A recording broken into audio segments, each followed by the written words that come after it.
Essa chuvinha chata. Vou aproveitar para ir pra academia de carro mesmo, porque tá chovendo. Se eu for em casa esperar parar de chover,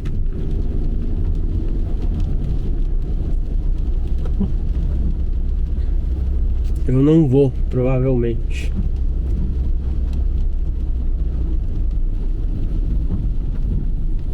Tô tentando retomar aí a periodicidade dos meus treinos. Tem aí mais de um mês quase que eu não consigo ir todos os dias na semana, que eu não tô treinando com tanto afinco quanto eu deveria. Sei que existem motivos, não tô aqui também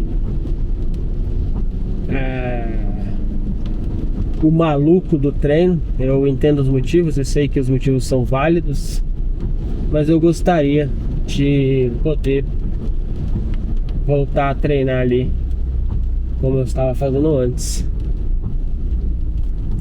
Então o meu objetivo novamente, e é isso que eu sempre falo, né? Meu objetivo novamente é tentar ir todos os dias na academia, nem que seja para fazer um exercício e voltar para casa. Esse agora é de volta o meu objetivo. Não sei se eu vou conseguir. A vida sempre entra no meio do caminho,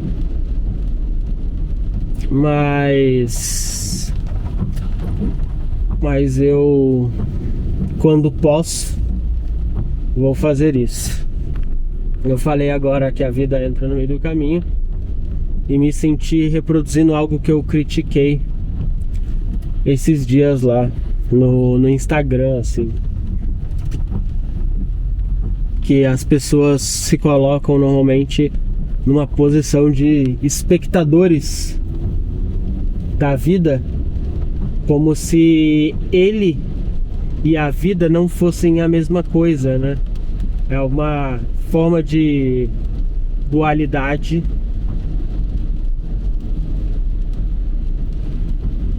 diferente, né? Normalmente a gente está acostumado com essa dualidade onde as pessoas destacam a mente ou a alma de si próprio, né? Então as pessoas distanciam a mente e o corpo como se fossem duas coisas diferentes, ou a mente e o espírito como se fossem duas coisas diferentes. Então as pessoas acreditam que elas têm um corpo e elas são um espírito, ou são uma mente, né? Que elas são essa voz da cabeça.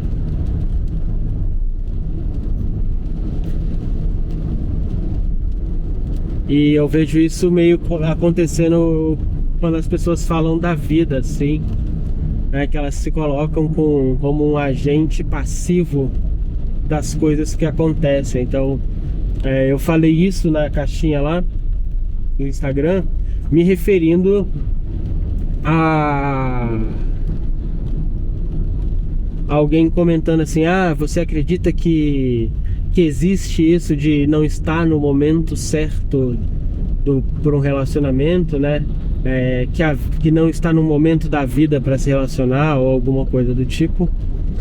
E aí eu expliquei que me assusta as pessoas tratarem isso com esse distanciamento, né? O momento da vida, como se isso não fosse quase sempre, uma decisão própria da pessoa.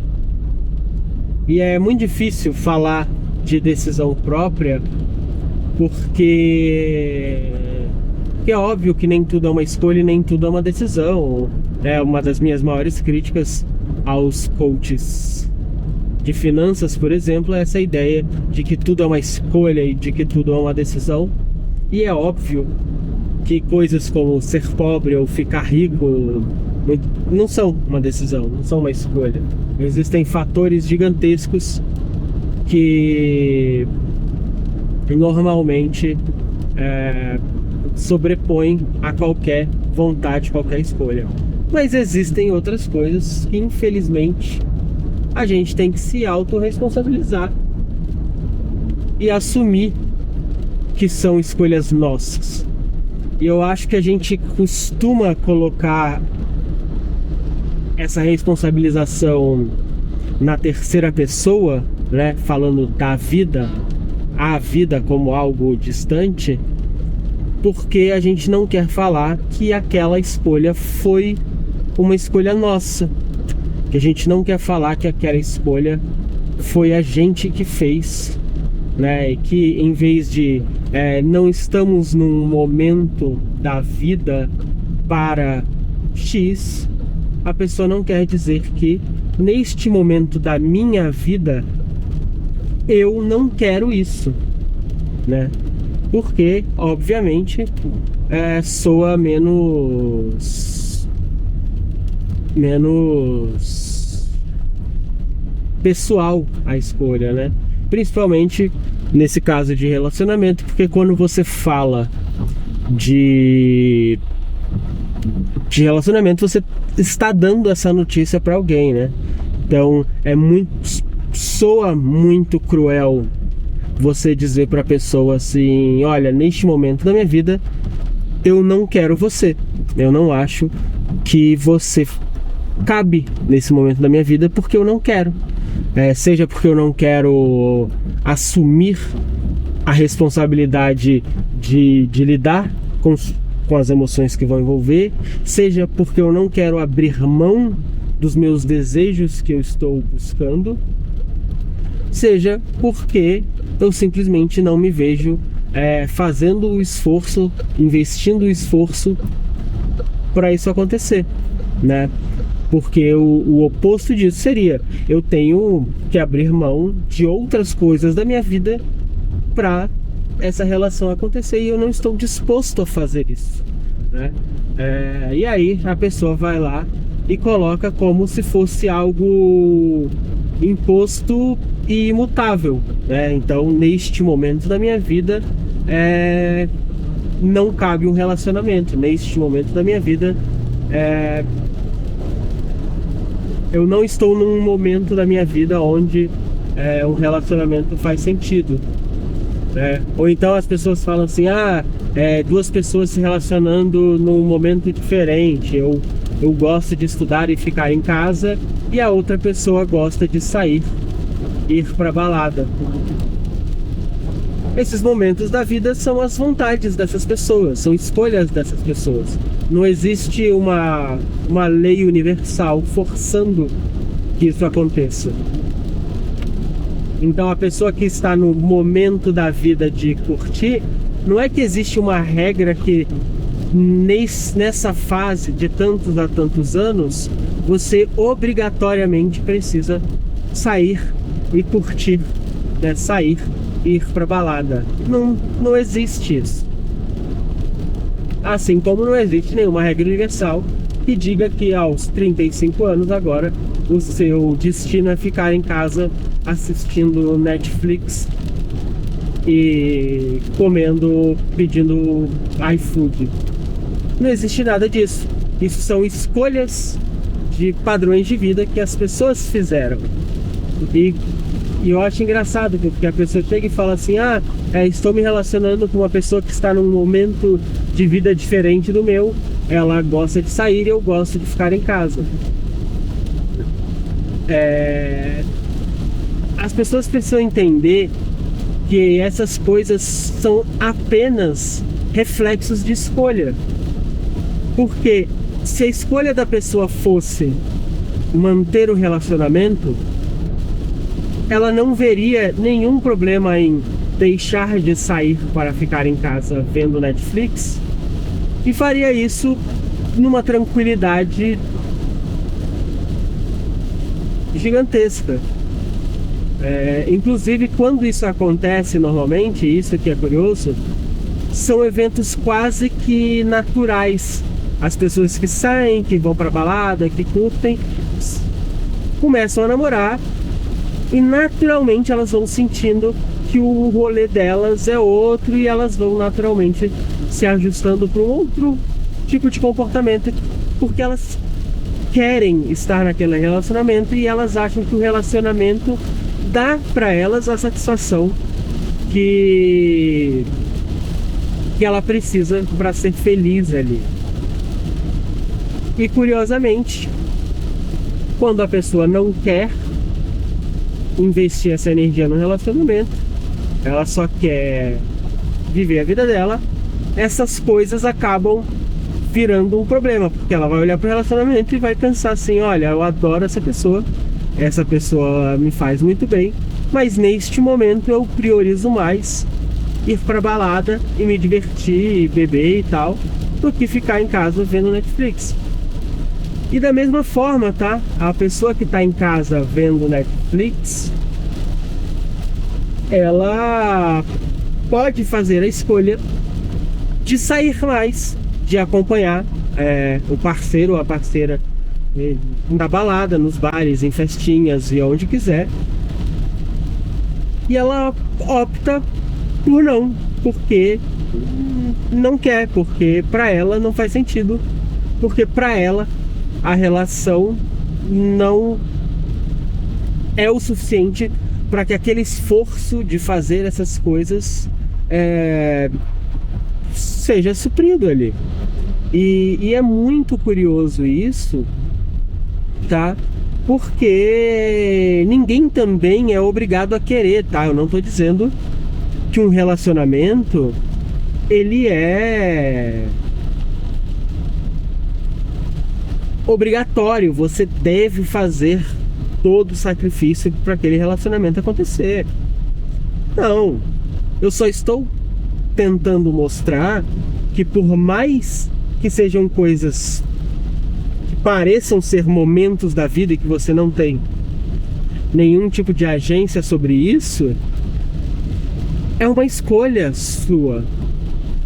É uma escolha sua não participar daquilo. E isso envolve para muitas coisas, assim. Se você chegar para alguém com 40 anos, normalmente essa pessoa vai falar: eu não estou no momento da minha vida de voltar a estudar e fazer uma faculdade. Ao mesmo tempo que existem pessoas da mesma idade que acham super tranquilo começar um curso novo, iniciar uma graduação e estudar. O momento da vida, essa ideia desse momento da vida, onde a gente olha para a vida como esse trem que está em alta velocidade, a gente é só um passageiro olhando, e que de vez em quando ele para em alguns lugares e a gente tem a oportunidade de saltar, mas a gente não tem como dizer para o maquinista frear e parar. É o que me incomoda, assim, porque a gente vai se acostumando a se remover da situação. A gente vai removendo a nossa responsabilidade de algumas coisas, assim. E não é que tudo depende da gente, que se você mudar a sua escolha sobre o momento da sua vida, tudo vai dar certo e vai ser lindo. Mas que em algum grau você tem pelo menos a decisão de tentar, a decisão de buscar. Não significa que vai dar certo, que vai ser a melhor coisa do mundo, mas a decisão de tentar é sua, ela existe ali. E é óbvio, porque mesmo que as duas pessoas, falando de relacionamento, né, se encontrassem em momentos da vida onde os dois querem a mesma coisa, os dois gostam de ficar em casa vendo Netflix e tal, isso também não significa que vai dar certo, é óbvio. Mas também não dá pra dizer que não é o momento da vida ali das pessoas que atrapalhou e que isso não é uma escolha pessoal, assim.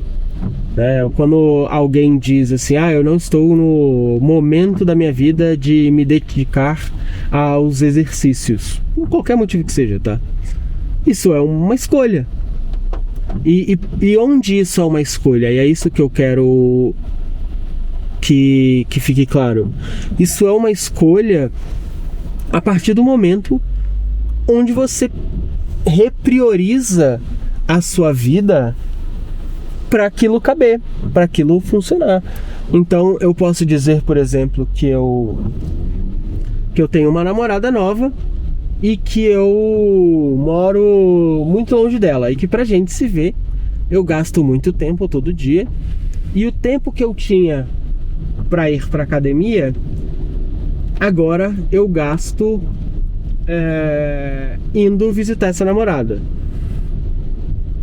Nesse caso, o que eu estou dizendo é: a minha namorada é uma prioridade muito maior do que os meus exercícios e os meus treinos. E não está errado ser, né? Assumir que é uma escolha também não implica que ela é uma escolha errada, tá?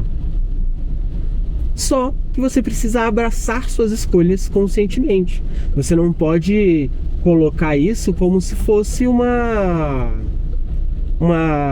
acaso do destino ali, né? Você tem que abraçar e falar: não, neste momento a minha prioridade é estar com essa pessoa, a minha prioridade é fazer isso e não aquilo. Do mesmo jeito, eu posso estar me relacionando com uma pessoa que eu não gosto tanto, e no momento onde isso começa a afetar a minha rotina, meus treinos e minha alimentação, eu decidi terminar o meu relacionamento, porque a minha prioridade e a minha escolha é de continuar com a minha rotina e com minhas coisas, e não priorizar aquele relacionamento. Aquela pessoa, por qualquer motivo que seja, ela não é tão valiosa para mim a ponto de eu achar que vale a pena abrir mão dessas coisas.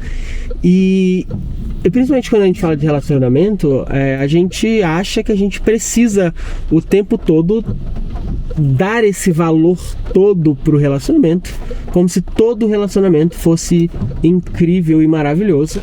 E a gente sabe que não é. A gente sabe que às vezes a gente se relaciona com pessoas que a gente não gosta tanto, que são relacionamentos que aconteceram, que você tá ali porque tá conveniente e tal, e você não tem tanto interesse de manter ele, assim. Nem todo mundo se relaciona porque está perdidamente apaixonado.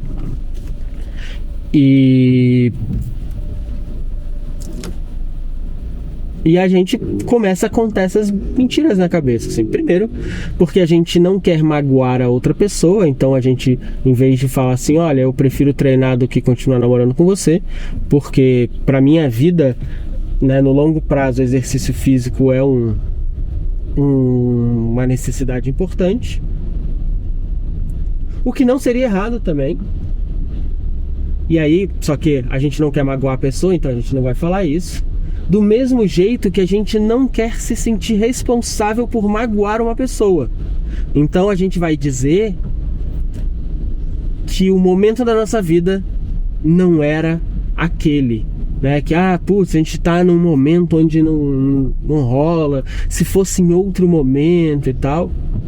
E é possível que se fosse em outro momento, outra coisa também mais importante entraria no meio do caminho e vocês não ficariam juntos. Mas a gente não gosta de magoar a outra pessoa, né? A gente conta essas mentiras também para poupar a outra pessoa. E no final a gente fica inventando essas historinhas na nossa cabeça, removendo a nossa responsabilidade das decisões puramente porque a gente está evitando algum tipo de sentimento ruim. A gente está evitando esses sentimentos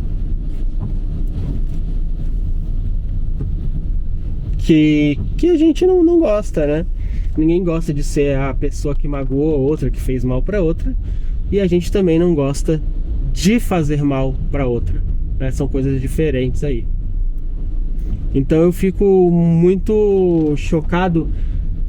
Eu entendo de onde vem, mas eu fico chocado em como a gente faz isso para tudo, e em coisas até pra gente mesmo, porque isso evita que a gente entenda a situação com um certo nível de objetividade, assim.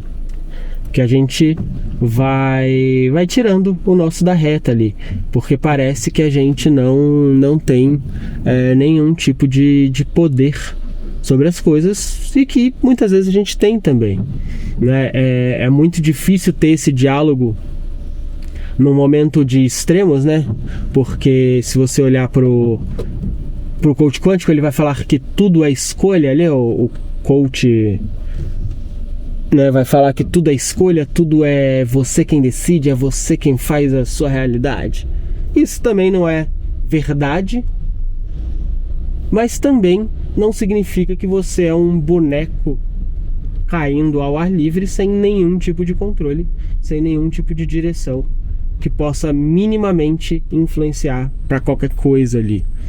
Então eu acho que esse é um meio do caminho muito difícil da gente traçar aí quando a gente tem essa conversa, porque obviamente, de um lado a gente não quer atribuir culpa a pessoas que realmente não têm decisão. Então eu não vou atribuir culpa para o pobre, porque eu sei que ele não escolheu ser pobre, sacou? Porque eu sei que não é uma escolha, né? Tem um cara aqui vendendo,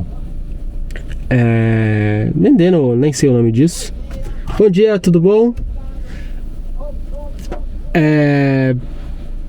E eu tenho certeza que hoje, chovendo, ele não escolheu vir vender isso aqui porque ele gosta, sacou? Ele escolheu porque ele precisa desse dinheiro, porque essa é a fonte de renda dele. Se ele pudesse ter escolhido ficar no escritório, se ele pudesse escolher ficar no escritório em casa com uma cadeira Herman Miller e um computador de 20 mil reais e receber 10 vezes mais, né? 10 vezes até pouco, né? 20, 30 vezes mais do que ele recebe vendendo esses doces ali, ele faria com toda a certeza do mundo. Mas, como ele não tem escolha nesse caso, ele vem para o sinal, na chuva, vender esses salgados. E é óbvio que ainda assim ele tem algum tipo de escolha, que ele poderia escolher vender outras coisas, né? Mas esse foi o melhor que ele conseguiu. Mas eu não posso dizer que ele é pobre porque ele escolheu, né? Porque isso é uma escolha pessoal dele, né? Mas em muitas outras coisas a gente tem escolha. Eu posso escolher se eu quero continuar estudando ou não. Eu posso escolher se eu quero continuar fazendo academia ou não. Eu posso, em algum momento, entender que aquilo não é minha prioridade de largar, mas isso ainda assim, em algum grau, é uma escolha. E é óbvio que existem também fatores psicológicos, né? Então, você pode abandonar uma academia porque você está frustrado com os resultados. Você se esforça e sente que os resultados não estão vindo. Mas ainda assim, a decisão de parar com a academia, ela envolve uma mínima escolha onde você decide que não vale mais a pena tentar, né? Onde você decide que dali pra frente você não quer mais. E é óbvio, assim, porque a gente tá acostumado, e isso tem até me preocupado um pouco, assim, a tratar todo mundo como se todo mundo fosse um paciente psicológico, assim. Então, é óbvio que pessoas com depressão, elas têm dificuldade em fazer ações. Então, eu não vou exigir que alguém depressivo vá à academia e que se ela não for, foi uma escolha dela não ir. Eu não vou dizer isso, obviamente. Assim como uma pessoa com TDAH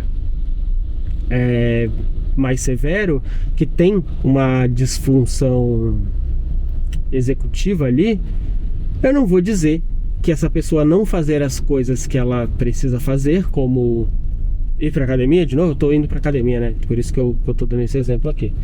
Eu não vou dizer que é puramente uma escolha, que é só uma escolha, tá? Mas a maioria das pessoas não possuem uma disfunção executiva, né? A função executiva delas funciona muito bem. A maioria das pessoas não são pessoas deprimidas. Apesar de uma boa parte da sociedade estar sobrecarregada e estar em níveis de estresse elevados, a gente não pode afirmar que 90% da população sofre de disfunção executiva, sabe? E aí, em algum grau, é uma escolha. Em algum grau, essa pessoa tem ação, tem agência ali sobre o que ela quer fazer, né? Então, o mais difícil nessas conversas onde existem extremos é você delimitar o meio termo ali, onde, tipo, cara, eu entendo que existem pessoas e que se você se enquadra nesse grupo, você ignore tudo que eu estou falando, mas que na grande maioria dos casos, né, onde as pessoas não são todas pacientes psiquiátricos, as pessoas podem escolher, e que não é interessante a gente ficar criando essas historinhas para remover a nossa responsabilidade das coisas, assim. No final do dia, essas coisas só impactam a gente, só dizem respeito a gente, e por mais que a gente tenha até menos poder de decisão, né, só a gente que vai sofrer com isso, então continua sendo nossa responsabilidade. Cheguei aqui, vou ali fazer meu treino para ver se minha cabeça fica boa. Tá voltando à terapia agora. Muito obrigado se você curtiu esse vídeo. Se inscreve no canal aí. Tô com dificuldade aí de manter a rotina de treino essa semana, mas já tudo se normaliza. Valeu? Muito obrigado e falou!